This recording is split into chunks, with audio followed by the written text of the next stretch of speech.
The hurdles over which horses race have been totally unchanged, at least since the war, and probably quite a long time before that.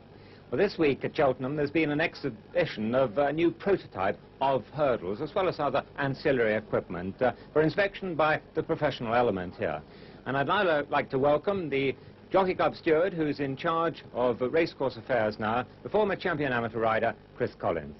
Well, Chris, what's the idea of this exhibition? Well, we started because we were worried that so many hurdles were getting broken, that it was costing racecourses a lot of money. And then we thought if we could get horses to jump them better, fewer would be broken, and it would also be better from the point of view of preparing horses for later on to go steeplechasing, which we, of course, regard as very important in the Jockey Club. Well, let's have a look at some of the prototypes on view. And the first one we look at is the Continental model, the Cheltenham. Now, this hurdle is a modification of the sort of obstacle they race over in France, and is in fact really a miniature steeplechase fence. It is a very attractive obstacle. This particular one could perhaps be a little bit stiffer. This is the Dorset. This has more slope than the conventional hurdle, and you'll notice it's got a ground line, and it has got a fixture which keeps it in place, which prevents it having to be hammered in, which means that the hurdle can be put in at the last moment to help with frost. And the Scottish? This is a conventional hurdle with the addition of a ground line, which we think is very important, because if you have the ground line, it's a better thing for the horse to focus on. Well, let's talk about those individually, and first of all, the Dorset. Now, it was interesting to see that bar at the bottom, as it were, which you said you can hit into the ground. Now, is there perhaps a slight danger there that an obstacle could get knocked over and that could swing? Yes, this is kept in place by a sort of contorted croquet hoop, and we are very clear we must get this absolutely right, because if there's any risk for the horses, obviously we don't want to have anything to do with it, but it is protected by the take-off board, so it's unlikely the horse could get at it, but until we're absolutely satisfied, obviously we won't take it any further. Now, the first one we looked at, the Continental obstacle, is there a feeling that this could be helpful? Well, that for me is a most attractive obstacle to jump. It is rather a step from where we are now, and there were about 20 years ago experiments with this type of hurdle which didn't lead to it being adopted, so I think there would be practical difficulties in bringing it in. Nevertheless, we wanted to put it up alongside the others as it is such an interesting obstacle. And the Scottish? Well, that I think probably is the most practical one to start off with anyway, because all that needs to convert the existing hurdles is the addition of the base bar. So therefore one could use existing hurdles, which would be economical for racecourses, and just add on the bottom bar, and I think just by doing that transform the hurdle into a very much more jumpable obstacle. Yeah. Well, there's also been a certain amount of difficulty with starting gates. Let's now look at the prototype starting gate, which is on exhibit here. Could you explain that? Well, this is a refinement of something we saw in the middle of last year at Auteuil. It's a very simple mechanism, which is of elasticated rope. And this is the... We're going at rather a fast pace. Now, this is the electronic flagman, which is a thing of the future, for use to recall horses when there's been a full start without needing the actual man with the flag. And, in fact, it's just one part of a complicated electronic system which unites everyone on the racecourse and takes us further towards the 21st century. Is that really going to happen on the racecourse, do you think? Well, at least I think one could say we are looking forward now rather than backwards. But it does sound a little bit noisy. But is there any country in the world that uses those at present? These sort of things are in use in various places, yes. That you're in some parts of it, I think in Australia and other parts of the world, that obviously it is rather revolutionary for here, but the important thing is it is part of an overall electronic system which keeps everyone in closer contact more effectively than as is done by telephones and things. Right, well, let's move on to another area.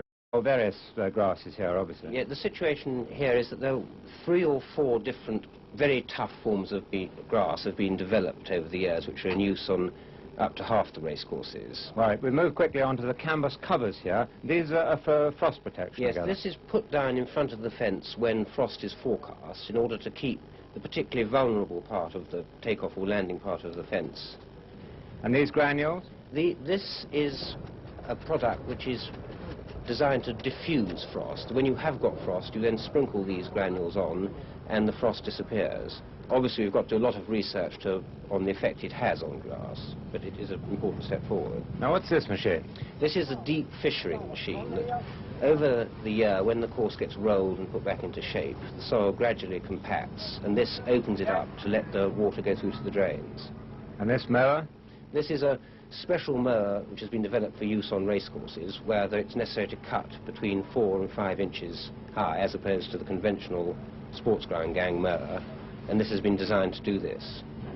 Well, I think certainly the most interesting area of of those exhibits were, in fact, the frost protection, because there's been a great deal of talk about keeping frost out of the ground or whatever. What do you see as the most likely development in the future? Well, I think it's too soon to say what is going to actually be the most useful, and what we are determined to do is to follow every possible lead and investigate all forms of frost protection, with the view to helping to keep racing going when it might otherwise be cancelled. Because after all, with the march of science, we do feel that we should eventually be able to come up with something. Well, obviously those particular ideas, I mean the granules and the protection mats by the fences, they would cover the fence area, but you couldn't ever hope to cover an entire racecourse, could you? Not as yet, but I mean, who is to forecast what the wonders of science will produce in the next 10 years? Well, let's now move on to the final thing on the exhibition, and that is the new wings, rather similar to the Irish wings, which are plastic, I think. Could you describe those? Yes, these are developed from a special non-brittle plastic which has been tested for 2 or 3 years in the worst possible weather. Their advantage is they're very light. They can be stored under cover because they're easy to move about, which means that they can be kept safe from vandalizing, and also as a form of frost protection they can easily be moved to allow the sun to get at the take-off part of the fence, which has caused abandonments in the past by being shaded by the conventional wing. They're rather similar to ones being used in Ireland at present, aren't they? Yes, they're a development from the Irish ones. We've put in more bars and made them slightly larger, but that's where they've come from. Is there any question, do you think, of horses shying away from them on the sort of flickering basis? Well, I think that is an interesting thought, but the fact is nothing like that has happened in Ireland, where there'll be more flickering because there's a wider space. And I think probably jockeys would rather the horses shied away from them and took notice of them than they felt they weren't there and could crash through them. Well, Chris, what happens now? Well, we go on working away at these things and hope by the beginning of next season to introduce the start. The hurdle, obviously, we've got to consult with jockeys and trainers, but I'm very keen to press on with that.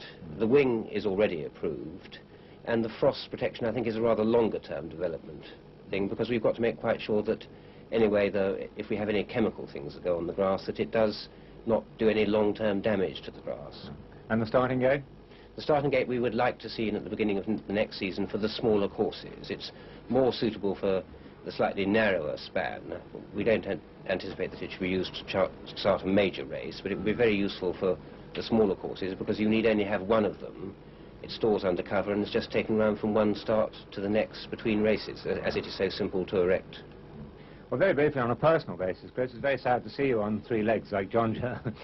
What exactly has happened? Well, I had a little local difficulty out hunting when my horse fell down on top of me, and I unfortunately broke my ankle. And does that mean you'll be off riding all this year? Well, I think that I have now really got to face up to the fact, being the wrong side of 40, that this is in fact the end of my competitive riding. But I hope to ride the young horses at home to school them and train them and keep reasonably fit. But I have decided to stop actually competing. Well, Chris, thank you very much indeed for talking to us.